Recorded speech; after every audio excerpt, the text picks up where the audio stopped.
Lakini kuna hii inaitwa Pro B. Hii ni antibiotic ambayo inakuletea bakteria wazuri. Nimesema hii hapa inaenda kusaidia ile infection ambayo umeipata kutokana na tatizo ulilokuwa nalo, aidha fungus, aidha hiyo bawasili ambayo imekaa nayo hiyo nyama kwa muda mrefu mpaka ikakuletea fungus.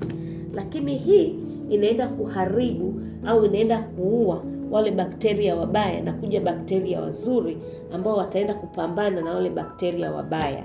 Hii hapa ni nzuri sana, inatumika kwa watu wote, hata wale ambao wenye changamoto labda za uzazi, wenye changamoto za kukosa zile immunity. Ukitumia hii hapa utaenda kuongezewa kinga ya mwili. Kama tunasema inaongeza bakteria wazuri, inaongeza immunity, inaongeza kinga, kwa sababu hii inaenda kukupa ulinzi katika afya yako ya mwili.